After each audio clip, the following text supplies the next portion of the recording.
6절은 그 다음에 나오는 말씀하고 연결을 해서 6절은 그렇게 말씀을 드려야 될 것 같아요.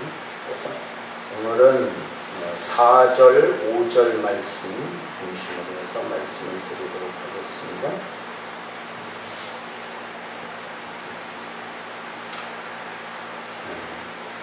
여기 4절에 보면 여호와께서 산 위 불 가운데에서 너희와 대면하여 말씀하시네. 이 말씀은 출애굽기 20장에 있는 말씀하고 같이 보면 그때에 어떤 일이 있었는지를 알 수가 있겠습니다. 창세기, 출애굽기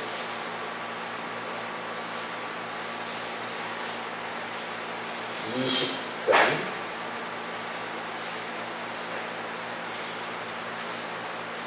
18절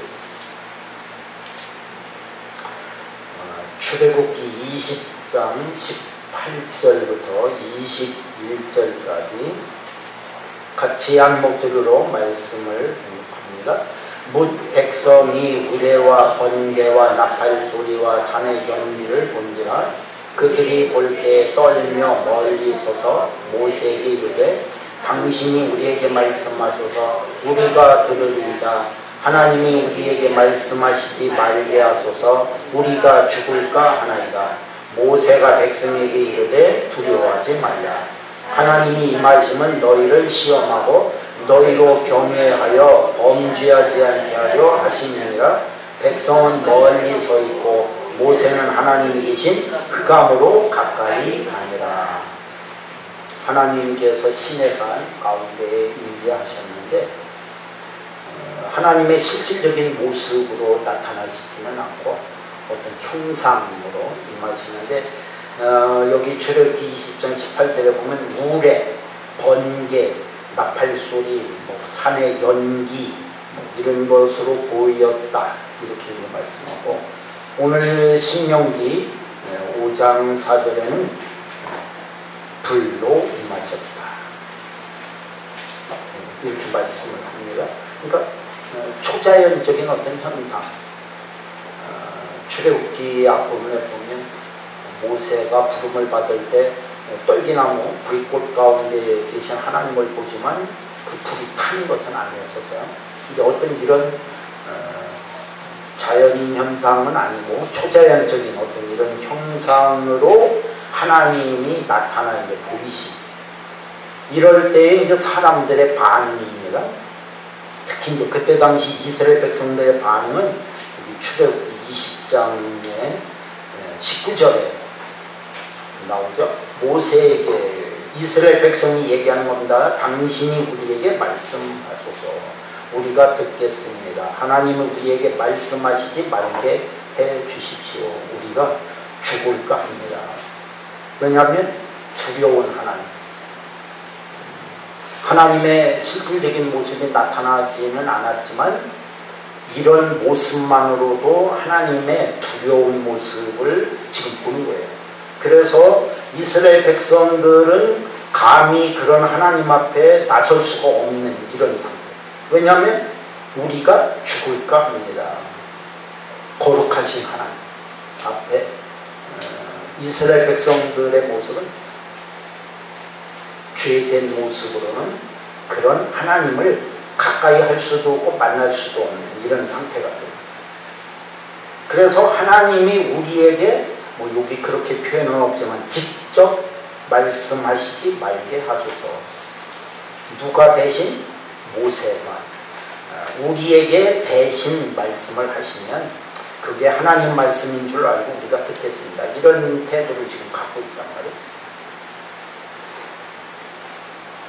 그래서 오늘 본문으로 다시 가서 보면 그때 모세의 태도가 어떠했는지가 나옵니다. 신명기 5장에 다시 가서 보면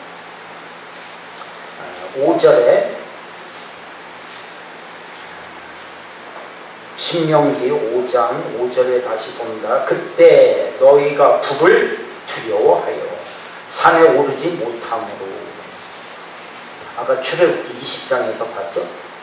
두려워서 감히 그런 하나님 앞에 설 수 없는 이스라엘 백성들을 대신해서 내가 여호와와 너희 중간에 서서 여호와의 말씀을 너희에게 전하였노라. 중간자 역할을 지금 하고 있는 거예요. 중간에 서서 하나님과 이스라엘 사이에 중간에 서서 중간자 역할을 합니다.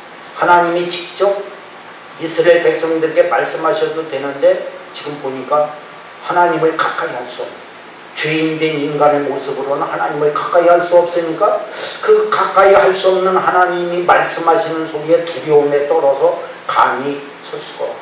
그러니까 자기네들에게 한 발 물러서 있고, 모세가 하나님께로부터 받고 모세는 자기네들에게 이야기하고, 이런 일을 할 수 있도록 해달라. 그래서 모세는 중간에 서서 하나님과 이스라엘 사이 중간에 서서 하나님의 말씀을 전하게 되었다. 이렇게.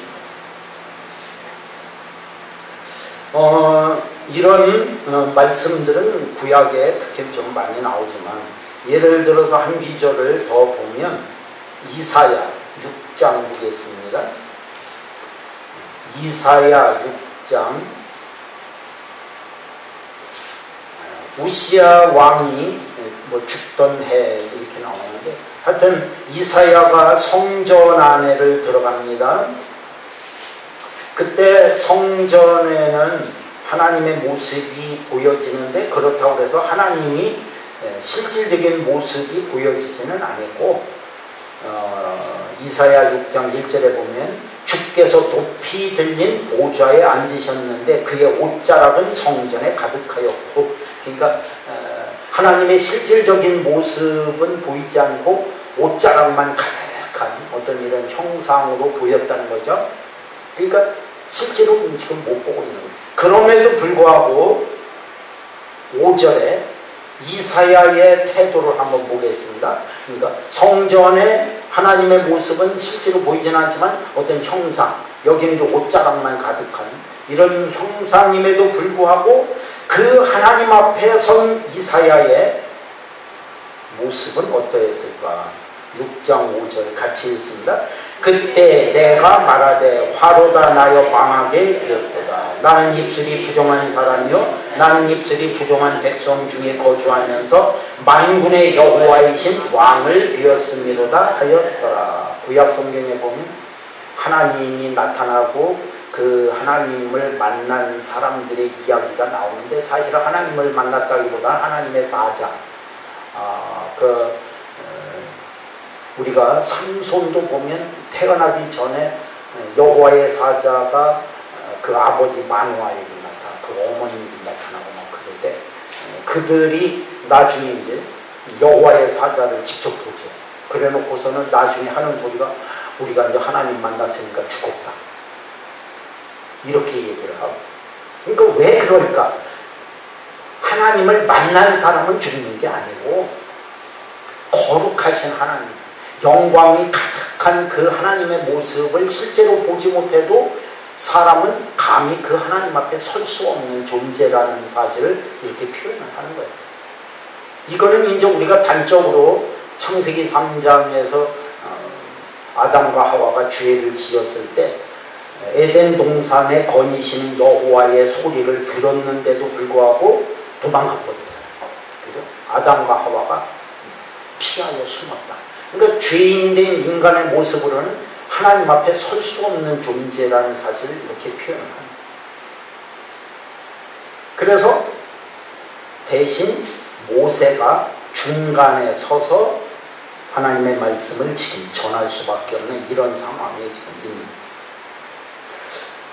이것은 예수 그리스도가 이 땅에 아직 오시기 전이었기 때문에 누군가가 중간자 역할을 지금 하고 있는 그런 모습이에요. 오늘 본문에서는 모세가 그렇게 했습니다. 그런데 예수 그리스도가 이 땅에 오신 이후에는 예수 그리스도만이 유일한 우리들의 중보자로서 하나님과 우리 사이에 서실 수 있는 유일한 한 분, 예수 그리스도. 이후부터는 오직 예수 그리스도 한 분만 유일한 우리의 중보자가 되신다는 것을 말합니다. 디모데전서 2장 보겠습니다. 디모데전서 2장 딤전 신약성경 딤전 2장 5절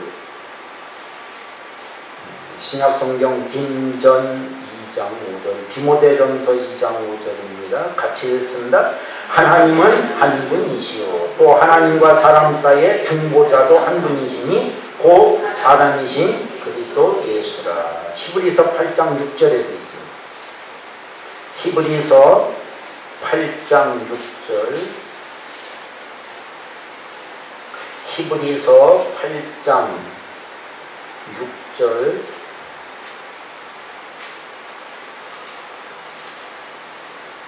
히브리서 8장 6절 같이 읽습니다. 그러나 이제 그는 더 아름다운 직분을 얻으셨으니 그는 더 좋은 약속으로 세우신 더 좋은 언약의 중보자시라. 중보자. 예수 그리스도가 중보자로 말씀하고 있습니다. 단순한 중간 역할만 하시는 분이 아니라 요한복음 14장에서는 하나님을 있는 그대로의 모습을 우리들에게 다 보이신 걸로 이렇게 말씀하죠. 단순한 중간자 역할이 아니에요. 내가 너희들에게 하나님을 다 보여줬는데 또 하나님을 보이라고 이렇게 하느냐. 그러죠. 제자들에게 말씀하시죠. 그러니까 하나님을 사람에게 보여주신 분이 예수 그리스도라. 그래서 중보자를 하실 수 있다는 거예요. 뿐만 아니라 하나님을 우리들에게 보여주신 것만이 아니고 예수 그리스도는 또 사람이시기 때문에 우리 사람의 모든 고통과 슬픔과 걱정과 인간의 모든 아픔을 친히 경험하신 하나님이기도 하다는 거예요. 그래서 중보자를 하실 수 있는 거예요. 다시 말씀드리면 하나님을 우리들에게 보여주실 수 있는 유일한 한 분. 그러면서도 하나님이 이 땅에 오셔서 우리 사람들의 모든 아픔을 다 친히 겪으신 또 유일하신 한 분, 예수 그리스도. 그렇기 때문에 하나님과 우리 사이의 중보자로서의 역할을 하실 수 있다는 거예요. 이렇게 성경은 말씀하죠. 그래서 요즘 교황이 이제 우리나라를 방문한다고 해갖고 뭐 여러 가지 떠들썩합니다. 중천주교에서는 사실 어떻게 보면 여러 가지 맞는 부분도 있고 뭐 똑같은 것들도 많이 있지만 또 문제되는 것들이 단순히 사상적인 문제가 아닙니다. 예를 들면 천주교에서는 마리아 중보 사상이 있어요. 마리아도 중보자 노릇을 할 수 있다는 거예요. 그래서 마리아의 이름으로 기도를 하고 이런 것을 볼 수 있어요. 아마 거기에서는 그렇게 하는 것 같아요. 제가 지금 뭐 그쪽을 다 연구를 하고 이러지는 않아서 그렇지만 예수 그리스도를 낳으신 그래서 성모라고 그러잖아. 성모. 거룩한 어머니. 거룩한 어머니이기 때문에 마리아를 통해서도 중보자 역할을 할 수 있도록 마리아에게 부탁할 수 있다는 거예요. 근데 성경은 어디에도 그런 말씀은 없어요. 정말로 마리아가 예수 그리스도만 잉태하고 낳으시고 그 다음에 끝 했냐? 그렇지는 않아요. 성경에 보면 자식들을 또 낳자. 그래갖고 이거 갖고서도 조금 시끄러워요. 그런 예수 그리스도를 잉태한 여자의 몸이 거룩한 몸이니까 이래 갖고서는 이거 갖고 기독교 초창기에는 많이 시끄러운 얘기 있어요. 예수 그리스도를 잉태하고 낳기는 했지만 그래도 한 여자라는 거죠. 그래서 마리아가 중보 역할을 할 수 없다는 거예요. 마리아의 이름으로 무엇인가를 하여 부탁할 수 있는 게 아니에요. 그게 우리들의 성경에서 가르쳐주는 것이고, 천주교는 말씀드린 것처럼 마리아를 통해서도 뭔가 하나님께 부탁할 수 있다는 이런 표현으로 얘기를 하는데, 성경 어디에도 그런 표현은 없어요. 그러나 예수 그리스도는 우리가 기도를 하고서도 어떻게 해라? 예수 이름으로 기도를 하라, 뭐 이런 말씀이시잖아요. 그러니까 다 예수의 그리스도의 이름으로 중보자이신 그분을 통해서 살아계신 하나님께 부탁을 드릴 수는 있지만 마리아를 통해서 할 수는 없어요. 그러니까 이것은 아주 근본적으로 천주교가 지금 잘못된 신앙의 소리를 가지고 있다고 이렇게 볼 수가 있겠습니다. 그리고 신부 앞에서 죄를 고백하는 것도 잘못됩니다. 신부가 중간에서 사람인데 어떻게 사람으로부터 죄를 고백을 받고 그것도 하나님께 아뢰고 그걸 어떻게 할 수 있나요? 사실 그것도 불가능해요. 있을 수가 없는 거예요. 성경에 그렇게 하라는 데가 없어요. 이것도 문제가 있는 거예요. 직접 짓고 하리라 이런 말씀은 있어요. 직접 고한. 예수 그리스도의 이름으로 하는 것이지, 신부 앞에서 죄를 고백하고 그 신부가 죄를 사해 주는 것처럼 이렇게 말을 하면 이는 성경을 너무너무 잘못 가르치고 있고 너무 성경에서 너무너무 잘못된 길로 가고 있는 것이라고. 중보자 오직 예수 그리스도 한 분밖에.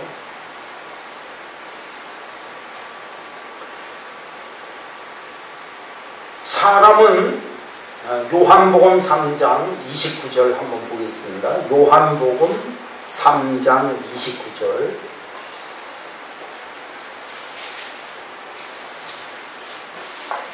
요한복음 3장 29절.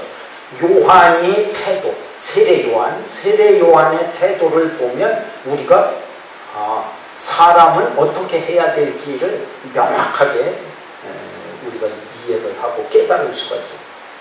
요한복음 4장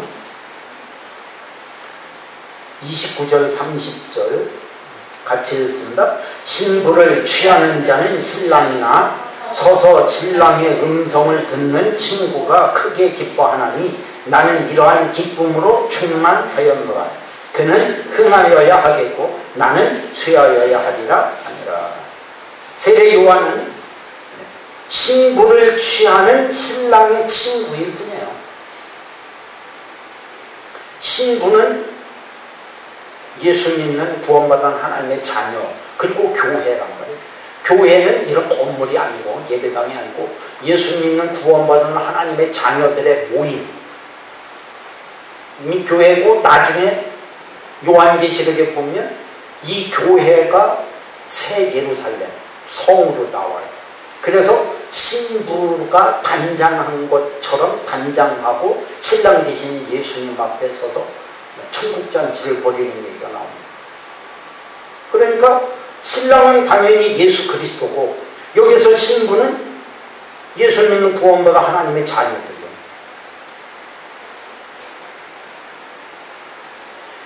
그러니까 신랑이 신부를 취할 수 있는 유일한 한 사람, 그러니까 예수 그리스도밖에 없는 거예요.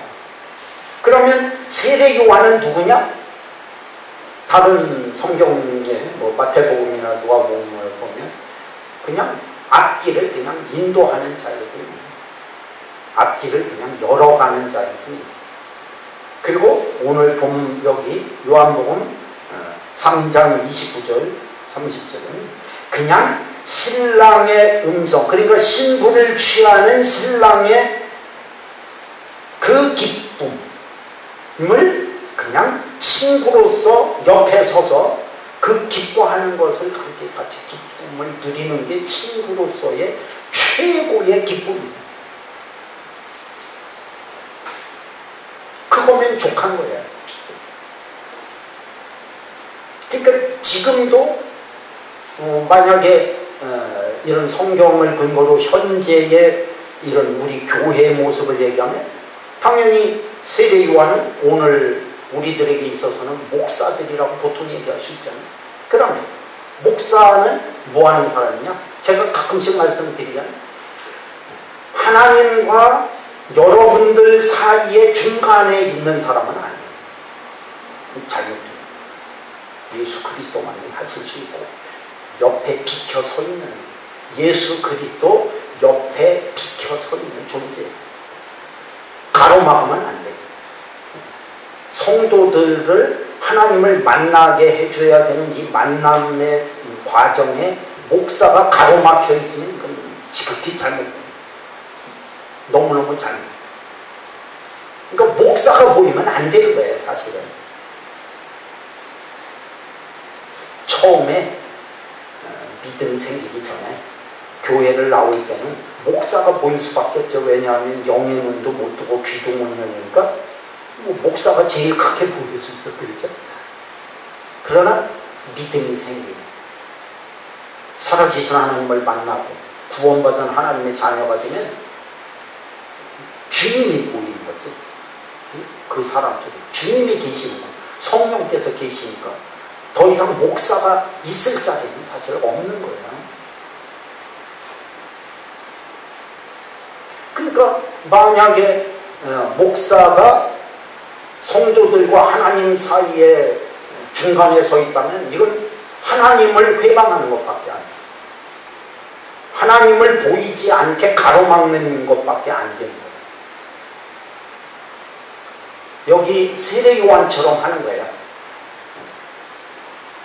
하나님과 성도 사이에 계시는 오직 유일하신 한 분 예수 그리스도, 중보자이신 그분은 세례 요한의 표현대로면 그는 신랑이시고 신부인 성도들을 취하는 자예요.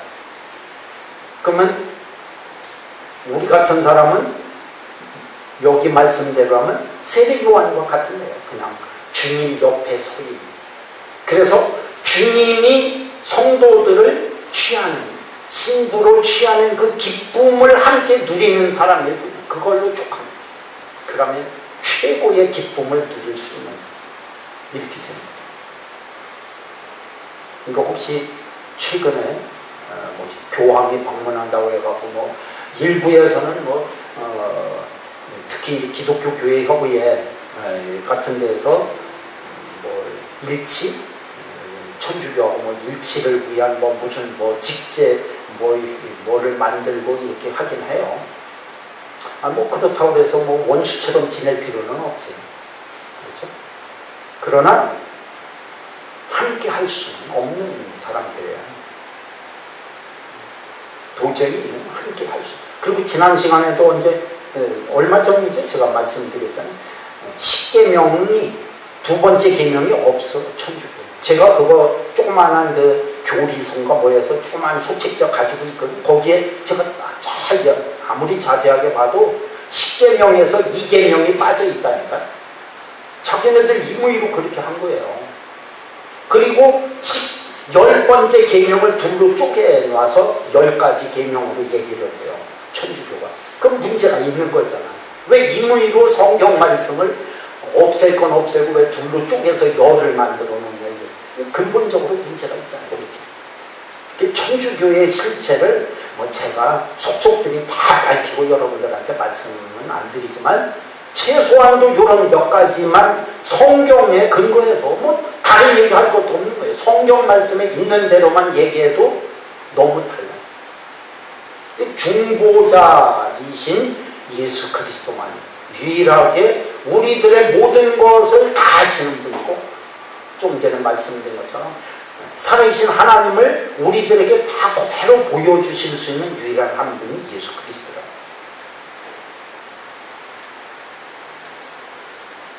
심지어 목사들도 그렇게 하면 안 돼요. 잘못하면 큰일 나요. 목사들이 너무 크게 보이면 안 돼요. 그러면 가릴 수가. 그래서 예수 그리스도만이 갈 수 있는, 할 수 있는 구원의 길, 오직 한 분 예수님밖에 없잖아요. 히브리서 10장. 이 말씀도 제가 지난번에 언제 말씀드렸던 내용이에요. 히브리서 10장 19절 20절 한번 보겠습니다. 히브리서 10장 19절 20절.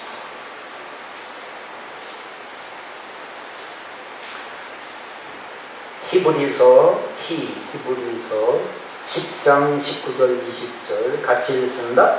그러므로 형제들아 우리가 예수의 피를 힘입어 성소에 들어갈 담력을 얻었나니 그 길은 우리를 위하여 휘장 가운데로 열어놓으신 새로운 사의 길이요 휘장은 곧 그의 육체니라. 예수 그리스도, 오직 예수 그리스도만이 십자가에 못 박혀 죽으시면서 열어놓으신, 휘장이 찢어진 길을 따라 열어놓으신 새로운 사의 길, 오직 예수 그리스도만이 열어놓으신 길이거든요.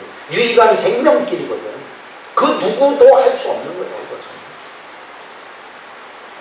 심지어는 교황은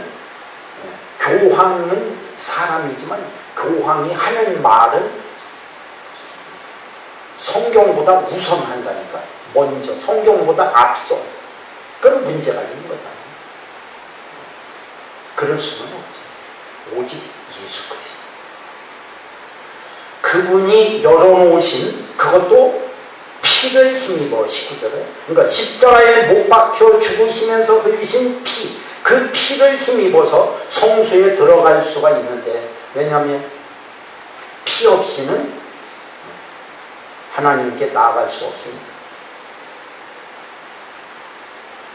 그러니까 이제는 우리가 베드로전서 2장에 보면 우리는 거룩한 제사장이 되어 이렇게 말씀하잖아요.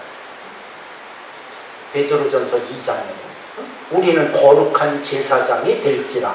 거룩한 제사장이 되어서 예수의 피를 힘입어 갖고 성수의 휘장까지 찢으시면서 십자가에 못 박혀 죽으신 피 흘리신 생명길, 오직 예수님만이 열어놓으신 생명길을 따라서 아버지 하나님 보좌 앞에까지 나갈 수 있는, 그걸 우리가 얻은 사람이에요.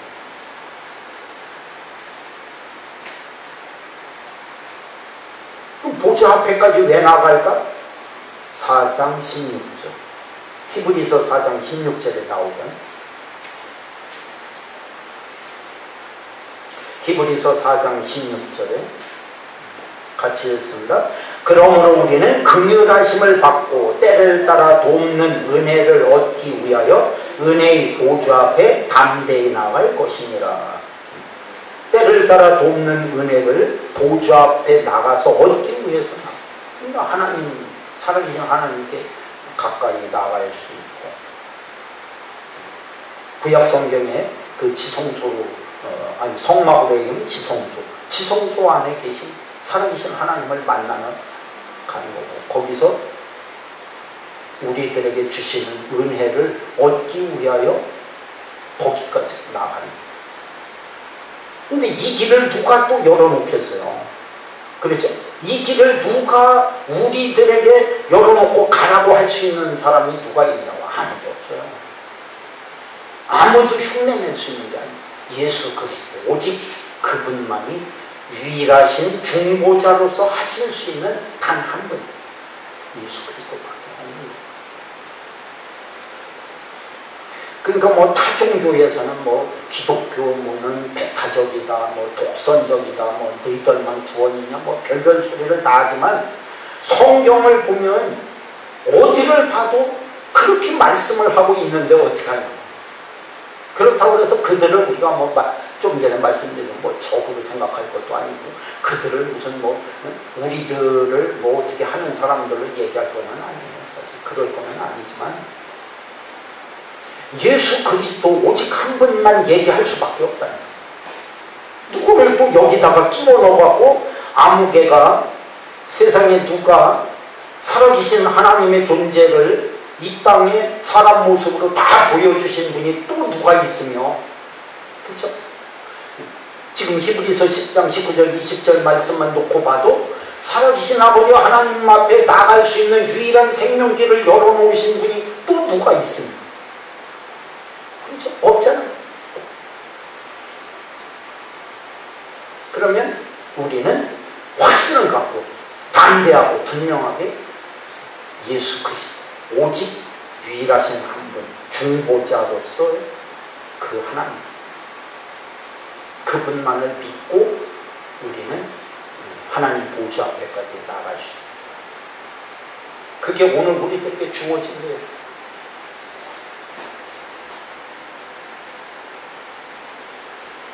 그러므로 우리는 확신 갖고 예수 그리스도 한 분 앞에서 담대하게 하나님도 만나고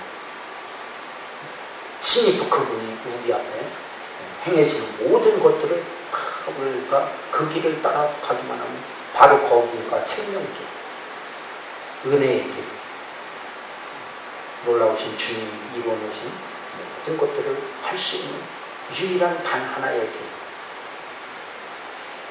그래서 예수님 자신도 요한복음 14장 6절 말씀에 내가 곧 길이요 진리요 생명입니다. 나로 말미암지 않고는 아버지께로 올 자가 없다. 그러니까 아버지께로 올 수 있는 유일한 통로, 아버지께로 올 수 있는 유일한 통로는 예수 그리스도예요.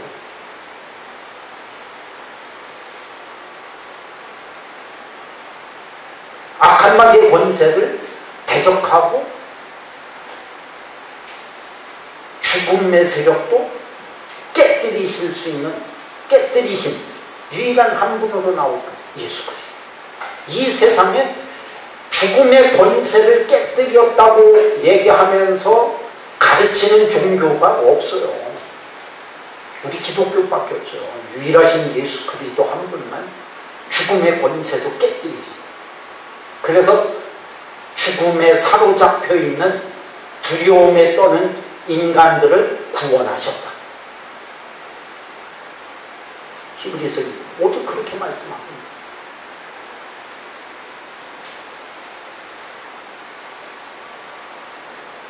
여러분들이 그렇게 하고 있다는 건 아니지만 그래도 다시 한번 더 분명하고 확실하게 타 종교에서 어쩌고 저쩌고 하고 천주교에서 이렇게 홍저렇게 하고 또 심지어는 우리 교회 안에서조차도 이렇게 협조도 하고 아니면 함께도 해도 어떻게 해야 되는지 아니냐 그렇게 할 일은 아니에요. 진리는 나눠 가질 수 있는 게 아니에요.